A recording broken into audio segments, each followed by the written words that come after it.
Bonsoir Alexandra Dublanche. Bonsoir. Vous êtes vice-présidente de la région Île-de-France en charge notamment du développement économique. Commençons par là, Madame Dublanche, ce que vient de dire à l'instant Yaël Gauze. Oui, c'est important cette phase 2 de déconfinement. Oui, ça va donner de l'air aux gens. Mais bien sûr, et dans une région comme la vôtre, d'ailleurs, comme la région Île-de-France, bien sûr que ça donnera de l'air aussi à l'économie. J'imagine que c'est tout aussi important pour vous. Tout à fait, c'est extrêmement important et c'est d'ailleurs pour la raison pour laquelle, par exemple, nous avons équipé en masques depuis un moment nos TPE pour les aider à la reprise de l'activité. Et là, on va rentrer dans une phase stratégique qui est la relance. La présidente de région, Valérie Pécresse, a annoncé un plan de soutien aux entreprises d'1,3 milliard d'euros pour le seul deuxième semestre 2020. Et donc, oui, effectivement, il faut qu'on soit au chevet de nos TPE, de nos PME, nos entreprises pour les aider à surmonter cette crise. Et donc, la région Île-de-France y met les moyens. Ça veut dire qu'on se sent moins contraint aujourd'hui pour pouvoir faire repartir l'économie, comme vous nous le dites, grâce à cette phase 2 que vous l'étiez dans la phase 1, j'imagine, du déconfinement. Écoutez, le fait qu'on passe en orange, nous l'attendions, on attendait même éventuellement passer en vert avec peut-être aussi des mesures de vigilance renforcées, mais en tout cas ça va dans le bon sens. Les tensions sanitaires, elles restent fortes. Il y a encore des foyers d'infection en Île-de-France comme dans le Val d'Oise, effectivement. Donc, il faut rester vigilant, mais on va dans le bon sens. Et par exemple, je me réjouis de l'annonce sur les cafés-restaurants, alors avec des contraintes importantes, mais pour eux, c'est crucial de reprendre leur activité. Et les Franciliens l'attendent énormément aussi. Vous le disiez, Alexandra Dublanche, vous espériez même, vous imaginiez même que vous seriez en vert, cet entre-deux, en fait, en couleur orange.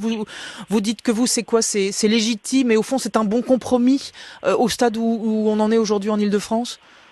Écoutez, moi, j'ai confiance dans les autorités sanitaires et on sait qu'il y a des tensions sanitaires fortes en Île-de-France, qu'il y a beaucoup de diffusion possible via les transports. C'est pour ça d'ailleurs qu'on ne peut pas raisonner par département, mais par région. On n'aurait pas pu exclure le Val d'Oise et tout le reste en vert. Donc effectivement, de toute façon, c'est plutôt positif. Mais oui, on se disait par exemple dans les transports que peut-être, et d'ailleurs j'espère qu'il y aura d'autres annonces, réduire les règles de distanciation physique nous permettrait par exemple de transporter un peu plus de monde. Ça aiderait aussi à la reprise d'activité par exemple. Vous avez devancé ma question, où on en est dans les transports effectivement à partir de mardi. Pour l'instant, il faut reconnaître que les choses ont tenu. Les gens étaient extrêmement respectueux dans les transports et il y avait finalement pas grand monde dans les bus et dans les métros ces derniers jours, depuis en tout cas le 11 mai.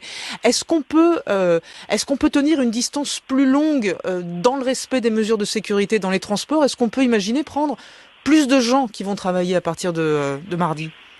Alors le problème, il faut bien le comprendre, c'est qu'aujourd'hui on est quasiment à 100% de l'offre, donc 100% des RER, des bus, des métros, mais même à 100% de l'offre, on ne peut accueillir que 20% des voyageurs à cause de ces mesures de distanciation physique d'1 mètre. Mais par exemple, si le gouvernement prenait la décision d'accepter qu'il y ait 2 personnes par mètre carré, on pourrait accueillir 50% de voyageurs. Donc, on pense que c'est faisable parce que, comme vous l'avez dit, par exemple, le port du masque a été extrêmement bien respecté. Le télétravail continue massivement. Le lissage des heures de pointe qui reste essentiel pour transporter justement un maximum de personnes. Les lycées vont rouvrir, puisque je vous tiens à la région. Les lycées vont rouvrir. Est-ce que là aussi, vous avez senti une forme d'impatience? Et vous, en région Île-de-France, vous dites oui, nous sommes prêts de toute façon à accueillir un maximum d'élèves. On a entendu les précautions de Jean-Michel Blanquer qui parle pour l'instant, lorsque c'est plus simple, d'une section et pas les 3 à la fois. Vous, est-ce que vous pouvez dire aux parents de lycéens aujourd'hui, nous on sera en capacité? Qu'est-ce qu'on leur dit?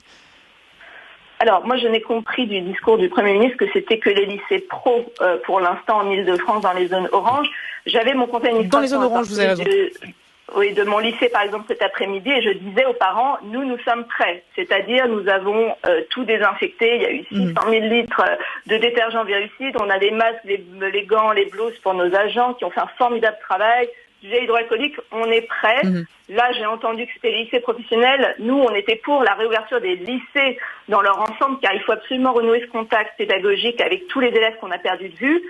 Et c'est vrai que c'est plus particulièrement problématique dans les lycées pro, où parfois on a perdu de vue 40 à 50% des élèves dans certains établissements. Donc, c'est déjà un bon premier pas, mais j'espère que ça va être un peu plus large que cela.